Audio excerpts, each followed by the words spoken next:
Hello, everyone. Welcome back to the Benjamin Cure Show. Today, we have a very special guest, someone who is a former City of Miami commissioner and was recently described by The Real Deal as one of the most important lobbyists in Miami. Please join me in welcoming Bert Hernandez. Bert, thank you so much for joining us today. Thanks for having me. Of course. So I think I want to get started at the very beginning with you because you were growing up in a time when Cuban-American political influence was really starting to be felt in American politics as a whole. How did that affect your upbringing, and when was the first inkling in your childhood that, politics might be in my future? Pretty much I was born into it because my grandfather was a councilman in Cuba, in Havana, Cuba. My dad and my mom were really local activists, were involved in local politics from way back that I can remember. And the city of Miami in specific was everything. Even though we have Miami-Dade County today, city of Miami as a whole still continues to be the marquee city, not only now in the state of Florida, but really the marquee city in the world. And back then, as we were growing and the Cuban-American community was growing, they were fighting really to get their own piece of the pie. At the time, it was really an Anglo community. The city of Miami was run by different people that were not Cuban-American. And as the Cuban-American exile community started growing, not only in population, but in financially, they had a lot of businesses in the city of Miami. They kind of flexed at the time, and they started electing their own. Dating back to, I could tell you, dating back to the 70s and 80s, I saw city of Miami growing every which way. At the time, it was citywide.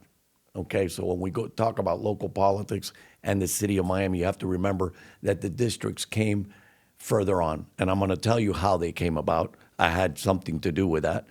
But yes, I can tell you since very early on, I was very much involved in local politics because of my parents, and it all started with my grandfather. Just 14 months before you were born, your own father fought in the Bay of Pigs. Can you tell me how something like that, how impactful was it to you growing up, and how did that shape your pride as a Cuban-American? I was fortunate enough to have met my grandfather from my father's side, who was the councilman in Havana, Cuba. And he told me about the stories of them growing up in a free and democratic Cuba.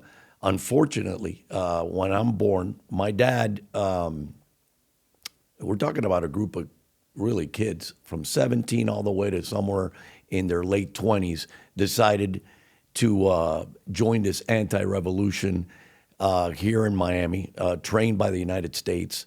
They were sent to Guatemala to train. And, you know, that fateful day, 67 years ago, coming up, it's going to be 67 years since the Bay of Pigs invasion, he took part in that. I didn't understand, because I was born and raised here. I didn't understand the passion. I couldn't understand. I didn't know what communism was, socialism. And little by little, as I grew up, I partaked in everything I could imagine. I could tell you every event that the veterans of the Brigade 2506 did, I was part of it because my father would take me with him. And that's when I started learning what it meant to be stripped of all your rights, what it meant to be displaced from the country you were born in. And my parents, like most of the Cuban exile community, came here with nothing. They did not speak the language. My mother did speak the language because she studied here in Nashville, Tennessee, in a small college called Peabody College. But it formulated my passion more than ever, not only for politics, but to really fight for our own people. And it was part of growing up, the meetings that I assisted as a little kid. I was just running around a room, but there were these men consistently talking about freeing Cuba. Got to meet Jorge Mascanosa, which was honestly someone that surely impacted my life, getting to talk to him and meet him. And flash forward, now I do business with his sons, I'm sorry. What an amazing full circle moment. And there's some truth to, I grew up here. I was raised by a single mom, but I didn't learn about the history of my grandparents coming from Cuba until I was much older. And my grandfather was Hector Rodriguez, has multiple streets renamed after him in the city of Miami. And he was a political prisoner in Cuba for 8 years. And it was one of the biggest motivating factors in him ultimately coming here and deciding to start his life here. And funny enough, I really, it's a little bit of an emotional time for me because I just wrote about it for my law school application and my personal statement as to why I was inspired to go to law school and while I'm applying now. But it's these stories that when you're young, you don't understand the depth of, and then as you get older, it only becomes more impactful. People think, oh, you get older and you forget. No, in my case, as someone who didn't live it, I get older and I learn more. So with that, what ultimately motivated you to decide to go for a City of Miami Commission seat? So when I graduate from law school, I'm very much involved in local government, state government. I was fortunate to work for a senator called Joseph Gersten when I was up in Tallahassee. I worked for Maurice Ferre, former Miami-Dade County Commissioner and City of Miami Mayor. I worked for Senator Paula Hawkins, U.S. Senator Paula Hawkins. So growing up, during my undergraduate career, during my law school career, I was very much involved in government. I graduate from law school. I start my job at the State Public Defender's Office. 6 months into that job, I'm offered a job in what I believe was my dream job, which was to work for the City of Miami Attorney's Office, because my whole world was City of Miami. That's what I loved. I loved local government, and I was offered that job. I was fortunate to be offered that job, and I took the job. And I started, and I worked there for 5 years. I learned so much in those 5 years. And in government per se, there's a saying, and this is an advice I could give you and anybody else. When you start working for the government, you have to have a plan. If you're there more than 5 years, you become a lifer. I was not going to be a lifer. I wanted to be more involved than being an assistant city attorney and working and defending the City of Miami. The City of Miami is a corporation. It's an entity. And that's what I did. I went into private practice, and the 5 years were instrumental to my decision to run for office. For you, once you get into the seat, did you win your first election? Kind of tell me the story of that, because I know it's definitely a tough battle to get there. Another free advice I could give you on that if you ever decide to run for office. The only way to win office is knocking door to door.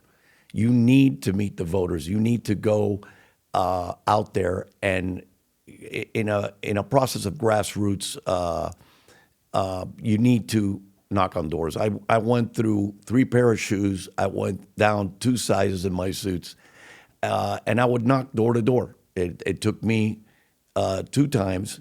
The third time around, and I went against big names that you would know. I ran against Joe Carollo. I ran against Victor De Uri. I ran against Tomas Regalado. I was a young man. I was into my 30s. I didn't know any better. I thought I could overcome, and I almost did. In one of them, I fell short by 50 votes. And that was an interesting race. I fell short by 50 votes. It was a recount. And then finally, I got elected. And that brings us to how the districts come about in the City of Miami. When I get elected, I basically beat the last African American on the commission, and really the only African American in the commission, which was the Reverend Richard Dunn. Once I removed him from office, now we had a city commission that had no African American participation or representation. That led to a lawsuit where they sued the city to create single-member districts. I was in favor of the single-member districts because I thought that every community, and I think to this day, any and every community needs its representation. That's what brings in single-member districts. At the time, though, I ran citywide. So I had to walk all areas of the City of Miami. And I listened to some of these commissioners or candidates that only know their district. I knew every park in the City of Miami. I went to every park. I played in every park in the City of Miami. And one of the things I've seen in the county as well as the city of Miami, and I'm sorry I've kind of drift off on this issue, but it's very important, is that we can't represent the taxpayers, city of Miami as well as Dade County taxpayers, just thinking within your district. You've got to look at the entire city of Miami to do well for the city of Miami and for its taxpayers.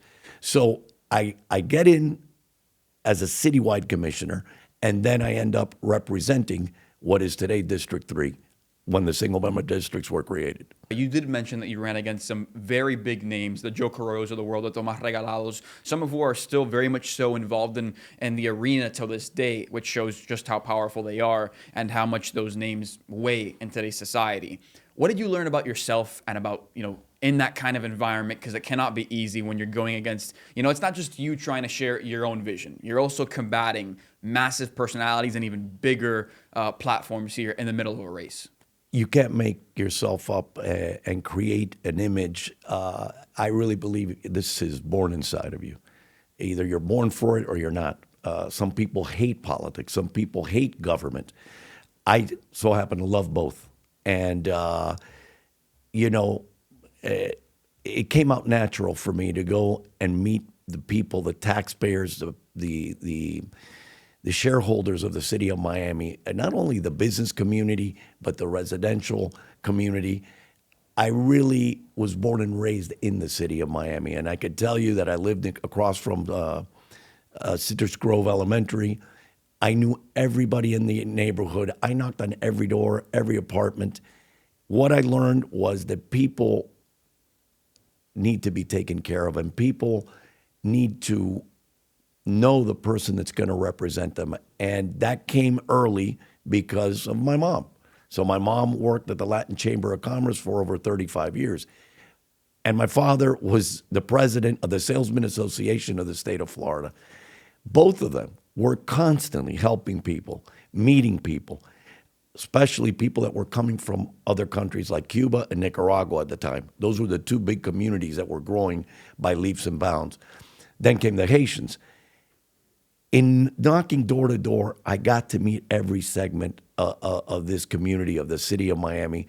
And I think what I learned was that you really have to, and you can never detach yourself, no matter how popular you get and how much you grow, detach yourself from the community that you live in and that you represent.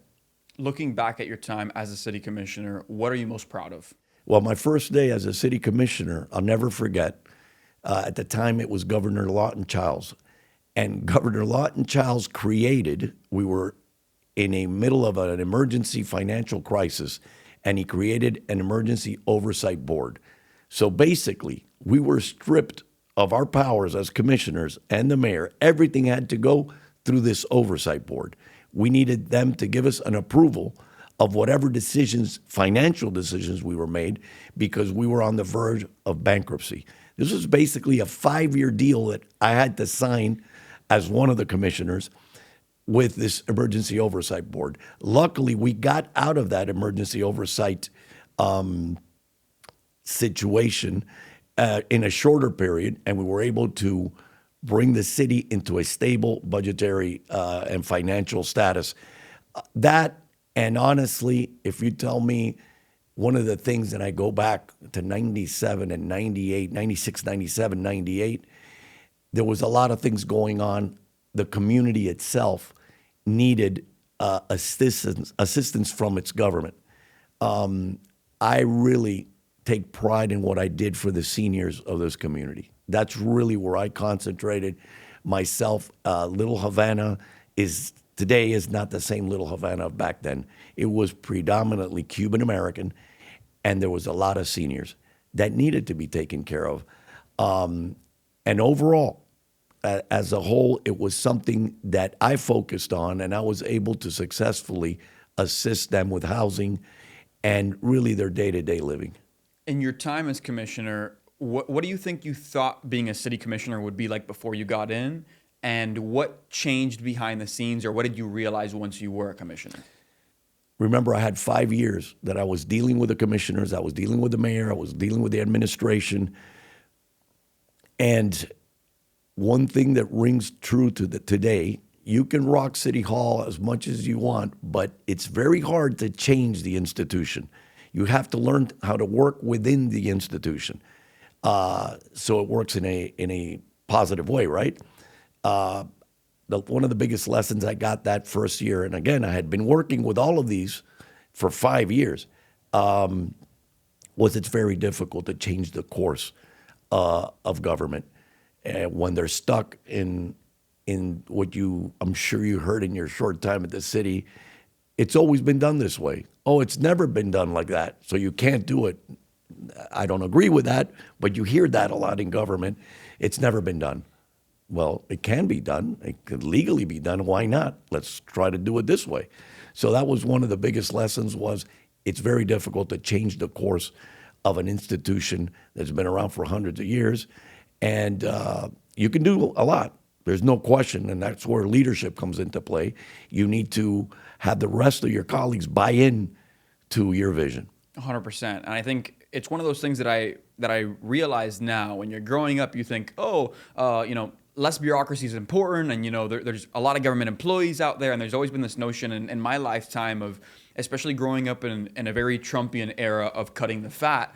And then once you get into municipal government, you realize to a certain extent, or at least I did, there's a lot of institutional knowledge in a lot of these positions and a lot of the people who've been there for a very long time. So it's finding a way to balance new ways of doing things with what has certainly worked, even sometimes maybe what hasn't worked. I want to pivot now to a point in your life that was very difficult, when you were convicted and served time.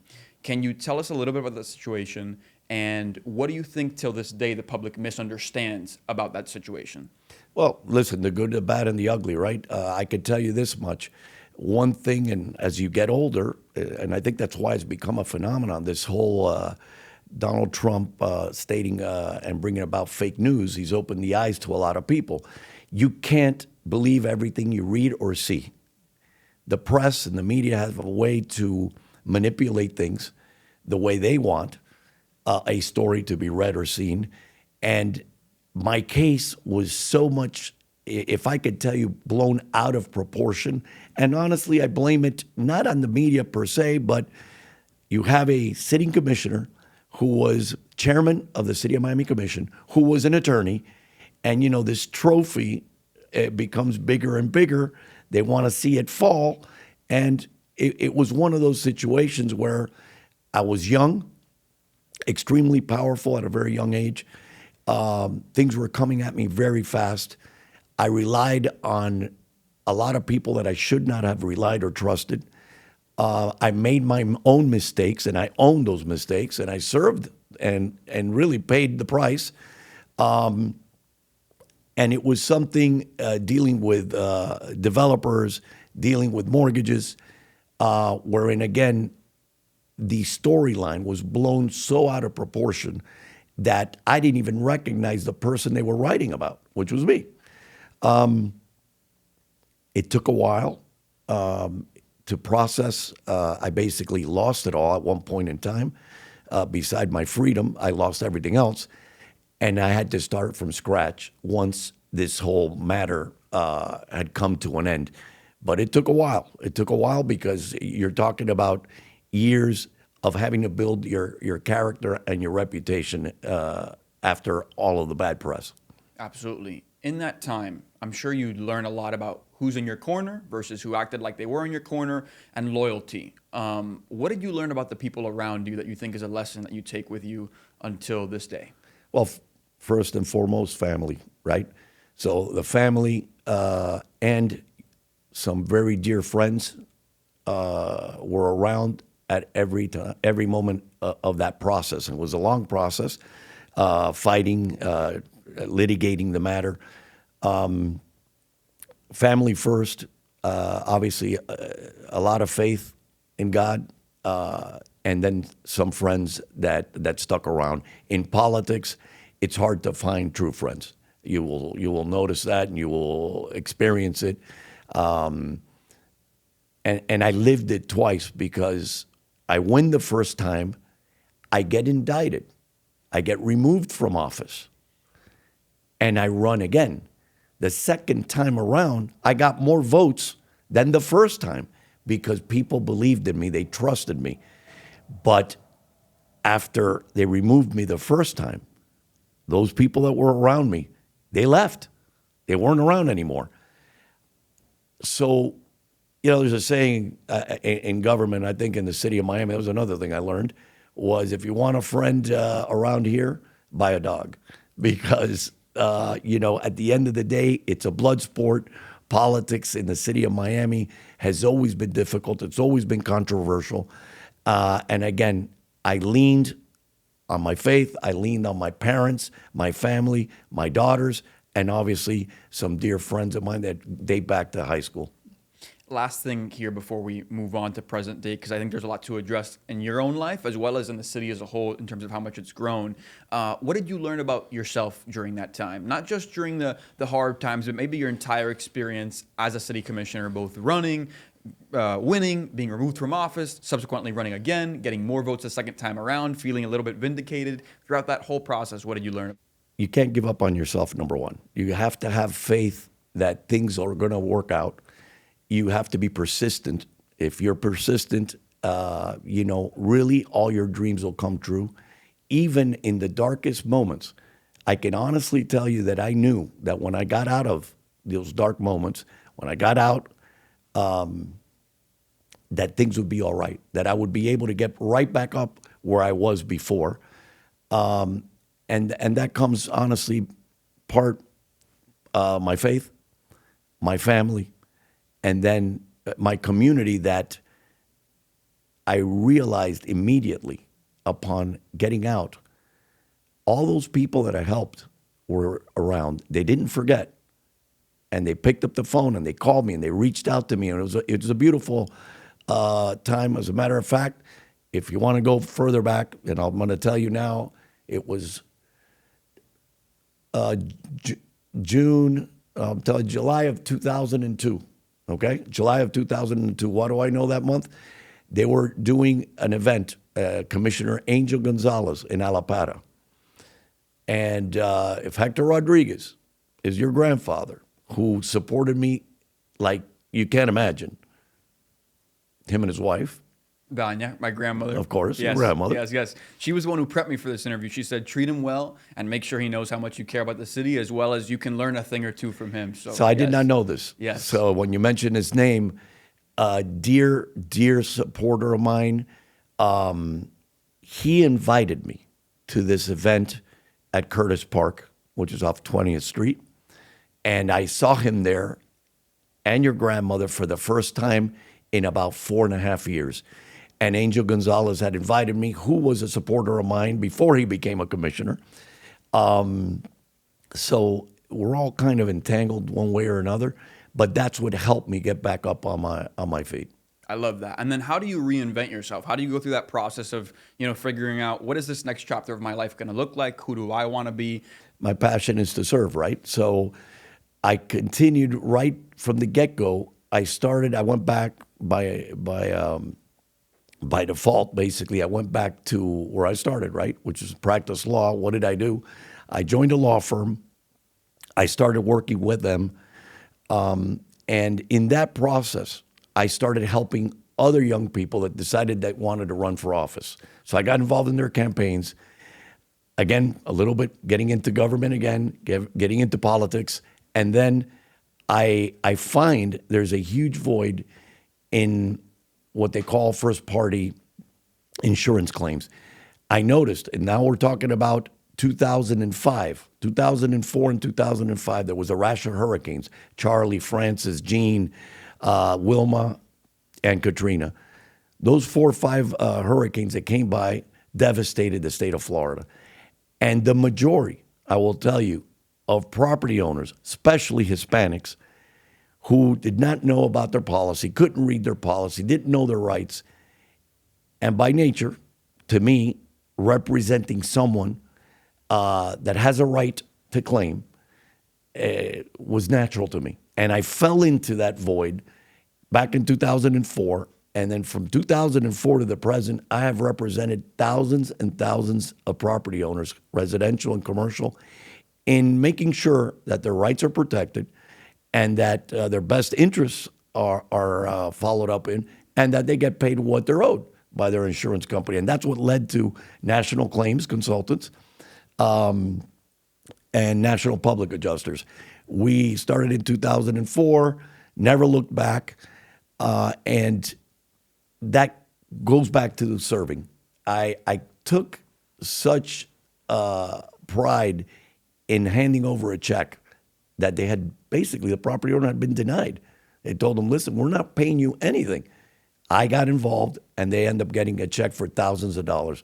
It's very satisfying when you see that you've done well for someone that really didn't know how to go about it, and that was part of how I move on and I start building by way of a radio program. By the way, I don't know my own radio program, and that was running every day, and we did some live TV for a while as well, infomercials, and that's how I get building up again, not only a business but my reputation and my character. You've maintained your connection to the political world here in Miami and government in general through HEH Consulting, which is a practice that you own and operate. Can you tell me, how has Miami politics changed since you first got into it? You know, the faces have changed, the people have changed, but it still remains the same, the city of Miami. I've been very blessed to continue to be involved in city politics and city of Miami politics per se, and other local governments like the city of South Miami, city of Coral Gables, city of Miami Beach, but the city of Miami per se, again, the marquee city of the state of Florida, it's grown. Obviously, development since the last 5 to 6 years have been like something that I don't think any of us could have predicted. It is just growing by leaps and bounds. And again, the people have changed, people that are in office, and everyone is trying to, I believe, catch up to this growth spurt that was not predictable. And it has been massive, not in population growth, but in development. Yes, we've grown in population as well, but that growth is bringing a lot of problems. And when I tell you about problems, it's impact in the city resources, police service, fire service, solid waste services, parks and recreations, our schools, traffic, obviously, infrastructure. These are areas that obviously have been impacted by this growth in development, especially in the last, I would tell you, 6 to 7 years. Certainly. Is there something that City of Miami officials or, government officials across greater Miami are not focused on right now that you think they should keep at the forefront? Yeah. This development craze that we're living, which I've been involved in representing the biggest developers in this town, the biggest projects that the city of Miami has ever seen, we have to keep an eye and really focus right now on infrastructure, on transportation. Traffic, obviously, is part of the transportation and the infrastructure. And definitely we are, and this is really nationwide, but here in the state of Florida, in the city of Miami, where we pay the bulk of the taxes for the rest of the state of Florida, we need to do and attack affordable housing. Housing is a problem for our seniors, for people that are retired, and obviously for the youth. To keep the talent pool of professionals here, especially the young up-and-comers like yourself, we need to help them out. And right now, things have gotten extremely expensive for those that I've just mentioned. What is the solution to transportation and traffic congestion in Miami? Is it building more roadways? Is it projects like the Signature Bridge? Is it vertical aviation? What do you think it is? Well, the Signature Bridge, to me, honestly, has been a disaster. And not only is it over budget, it's running way behind schedule. I don't know exactly what has happened with that project, but it has been a disaster definitely for the city of Miami. We need to really invest time and money in our infrastructure, in our roadways. There's no quick solution to this, but we have fallen behind the major cities when it comes to transportation and moving our people around. I think we have to extend the Metro Rail. There's no question. We have to extend and invest money in that. And development, planned development, which honestly people might not think we plan accordingly, but I think we do. And much to the City of Miami Planning Department, I have to tell you that it's somewhere where we truly have to focus 100% of our time and how we're going to address this development that's going on in the City of Miami when it comes to infrastructure and traffic. So Real Deal did name you quite recently as one of the top lobbyists in the city of Miami when it came to land use and development. Can you tell me, are there any projects that you're excited about right now that you're working on or overseeing? Two projects that I'm very proud of, and the two biggest projects that the City of Miami has probably ever seen. One, Miami Freedom Park, which is going to house the new Inter-Miami soccer team.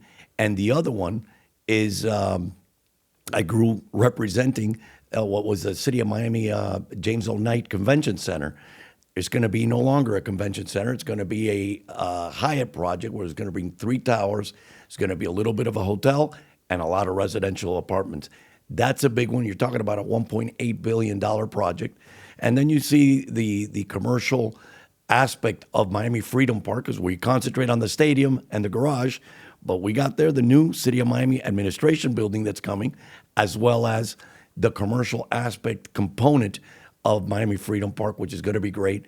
And I'm looking forward to culminating both those projects in the near future. I couldn't be more excited for the Freedom Park element. I'm someone who, grew up loving soccer here in Miami. My first big break in the broadcasting world when I was very involved in that, and I've sort of pivoted here as I've gotten older. But at 16 years old, I was hired to be the youngest broadcaster in Major League Soccer history by Inter Miami. So I was there pre-Messi, during the Messi era, when the stadium conversations were happening. I grew up going. I remember not being a part of it in any way, but just being part of the public of Miami and going to that first commission meeting when it was talked about, and being so excited for the possibility of having our own stadium within City of Miami grounds, and to know that they're going to have their own stadium. I just bought my tickets for Mom and I for opening day at the new park. I cannot be more excited to be in the attendance that day. It's a transformative project, not only for that district and that area of Grapeland Heights, but for the City of Miami. And once again, when you put Messi in a brand new stadium in the City of Miami, how much more sexy can it be for the entire world to be watching? For sure. Thank you so much for stopping by today. One quick question before we go. If you could go back and you could talk to Bert at 22 years old, what would you tell him? Again, when you're growing up, and in my case, things were moving very fast, you need to really sit back. You need to listen to your seniors, to your elders more. You really do. And you need to surround yourself with people that are truly looking after your best interest. Sometimes we think we know it all. Our egos get in our way. And you got to check the ego. You got to stand in front of that mirror and say, wait a second, this is not all about me. And you make stupid mistakes when you're young. And some can hurt you a lot. So going back to the 20s, and I was 30 at the time, and when I first got elected, I was 33. Things were moving very fast, and I wasn't really relying on people that knew better than me. And I should have listened more to my parents and those that were mentoring me that knew better than I did. Amazing. Thank you so much for your time. Really appreciate your guidance and look forward to having you back on soon, maybe. Absolutely. Thank you so Looking forward much. to it.